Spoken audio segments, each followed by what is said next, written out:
Hello friends, welcome to next class. आज हमारा chapter है विशेषण। आज हमारा चैप्टर क्या है?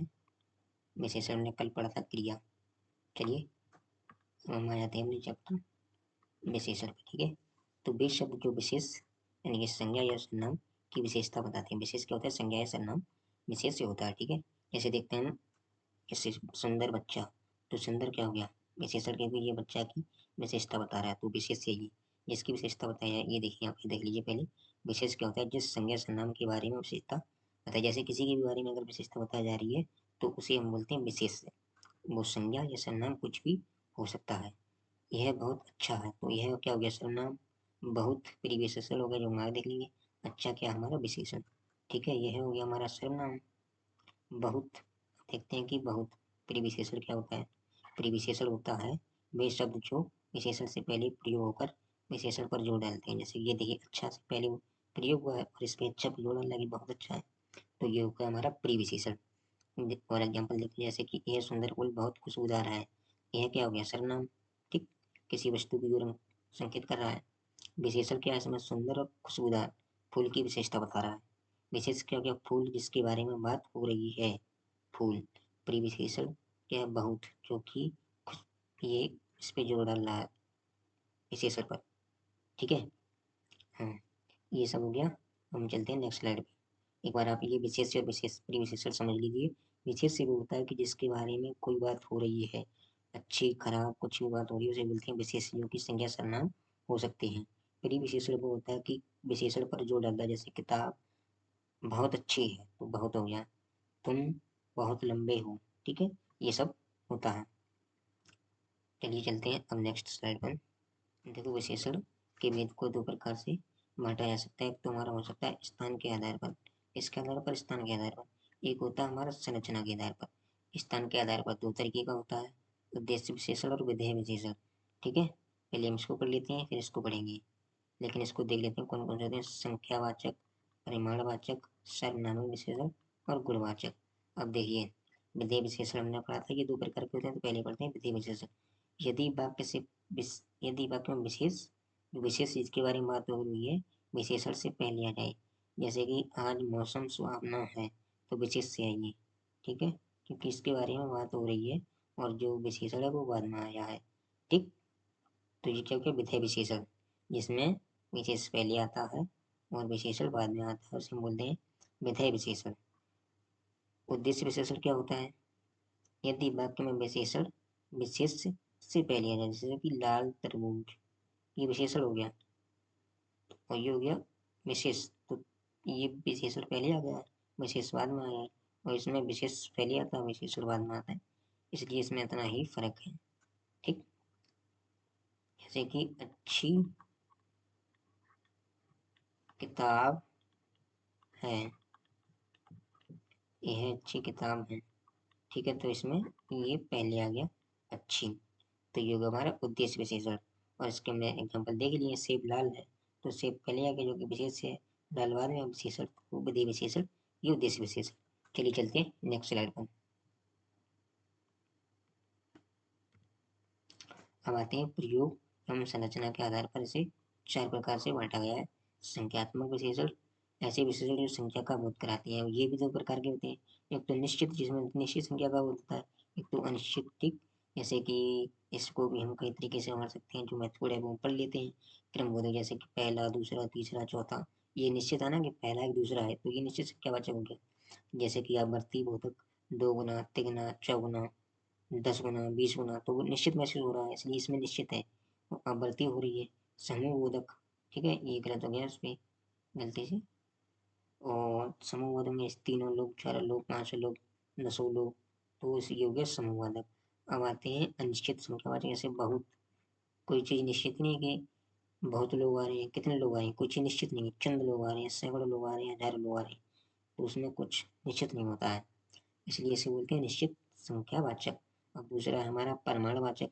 परमाणुवाचक में क्या होता है? मापतोल का बोध होता है। क्या होता है? मापतोल। ये भी दो प्रकार के होते हैं, निश्चित परमाणुवाचक और अनिश्चित परमाणु बोधक। 5 किलो आलू, 7 किलो सेब, 10 किलो काजू, 20 किलो संतरा, ये सब परमाणु है। ठीक है, मापतोल है ये, लेकिन निश्चित है। और इसमें क्या होता है? जैसे इसमें भी वो है कि बहुत सेब रखे हैं। कोई चीज़ पता है कि कितने रखे हैं? चंद केले रखे हैं, सैकड़ों फल खा लिए, हजारों लोग चले गए। ये इसमें फल, ठीक है, हजारों फल, लोग नहीं होगा, हजारों काजू बिक गई, हजारों टोकरियां बिक गई। तो कुछ निश्चित नहीं है। परमाणुवाचक जब निश्चित नहीं हो। ये भी दो प्रकार के होते हैं। चलिए चलते हैं हम अब नेक्स्ट स्लाइड पर। अब आते हैं सर्वनामिक विशेषण। तो सर्वनामिक विशेषण क्या होता है? एक तो होता है मौलिक सार्वनामिक सर्वनामिक विशेषण, एक होता है यौगिक सर्वनामिक विशेषण। यह वह ये वे जो सो हम, ये होते हैं मौलिक सार्वनामिक विशेषण। इसका उसका, जैसा ऐसा वैसा आदि, ये होते हैं यौगिक। यौगिक मतलब इसमें दो शब्द मिले, उस और का, जैसा तैसा, ठीक है। ये होते हैं हमारे सर्वनामिक विशेषण। समझ गए? इतना ध्यान रखना है। अब आते हैं गुणवाचक। गुणवाचक विशेषण में क्या होता है? ये किसी संख्या, सर्वनाम के गुण, आकार, दोष, रंग, स्वाद, दशा आदि को बताते हैं। गुण मतलब ये क्वालिटी को बताते हैं। इसे हम बोलते हैं गुणवाचक। जैसे कि गुण में क्या होता है? अच्छा, दयालु, ईमानदार, सच्चा। आकार में क्या होता है? गोल, चकोर, लंबा, चौड़ा।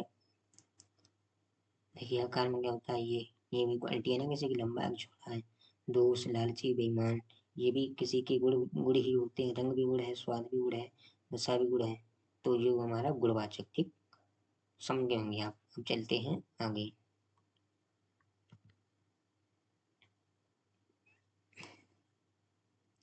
अब विशेषण में महत्वपूर्ण चीज ये रह गई है कि विशेषण की अवस्थाएं कर लेते हैं। विशेषण में कौन सी अवस्था होती है?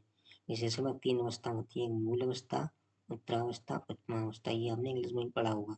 जब विशेषण केवल संज्ञा, गुण अवस्था बताता है, तुलना नहीं करता है, तो होती है मूल अवस्था। जैसे कि केवल गुण होता है, जैसे कि नाम लंबा है या फूल सुंदर है, तो सिर्फ ये गुण बता रहा है, लंबा है, सुंदर है, तो ये मूल अवस्था है। इसमें जैसे मूल, लंबा और सुंदर हो गए विशेषण शब्द।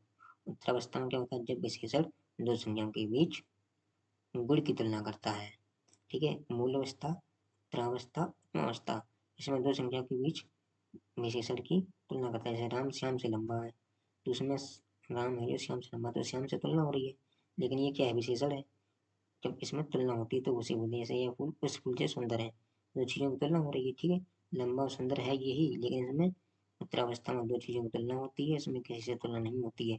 और उत्तम अवस्था में क्या होता है? जब दो से अधिक चीजों के बीच में तुलना होती है, जब विशेषण तीन या अधिक संज्ञाओं में से किसी एक का गुण सबसे अधिक अच्छा बताता है। जैसे कि सबसे अत्यंत अधिक शब्दों को प्रयोग होता है। जैसे कि राम सबसे लंबा है, तो उसमें मतलब बहुत ग्रुप, पूरे ग्रुप से ही हो गया है।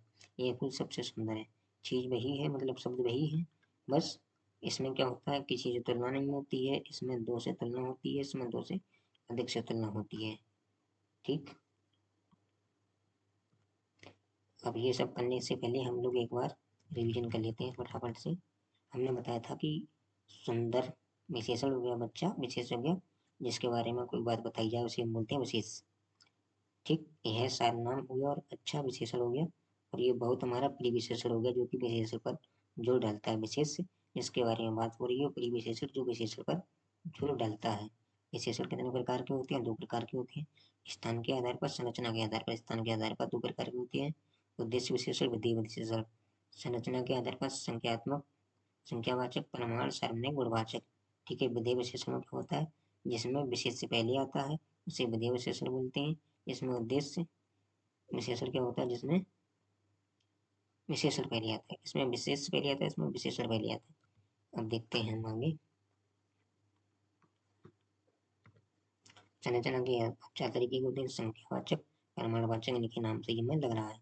अब आते हैं सार्वनामिक विशेषण। ये भी 2 प्रकार के होते हैं, मौलिक सार्वनामिक और यौगिक सार्वनामिक। मौलिक में शब्द महसूस लग रहा है कि ये सिर्फ मतलब मूल शब्द है, यह वो है। इसमें लग रहा है कि इसमें कुछ ऐड हुआ, ऐसा, उसका, इसका, जैसा, वैसा, ठीक है। हम गुणवाचक में हम किसी के गुण के बारे में बात करते हैं। हम जाते हैं इनकी 3 अवस्थाएं होती हैं विशेषण की, मूल अवस्था, उत्तरावस्था, उत्तम अवस्था। मूल अवस्था में किसी से तुलना नहीं होती है, उत्तरावस्था में 2 चीजों की तुलना होती है, उत्तम अवस्था में 2 से अधिक चीजों की तुलना होती है। चलिए, थैंक यू सो मच ये क्लास देखने के लिए। ऐसे ही हमारी इस प्लेलिस्ट से जुड़े रहें, ठीक है। और शेयर वगैरह कर दिया करें अगर मन करे तो। और हमारी ये क्लास ऐसी चलती रहेगी। जब ये क्लास कंप्लीट हो जाएगी तो हम इसके प्रीवियस ईयर क्वेश्चन, ठीक, इंपॉर्टेंट क्वेश्चन और टेक्स्ट बुक पे जितने भी क्वेश्चन होते हैं वो सबको धीरे धीरे प्रैक्टिस में करते रहेंगे। चलिए, थैंक यू सो मच, धन्यवाद।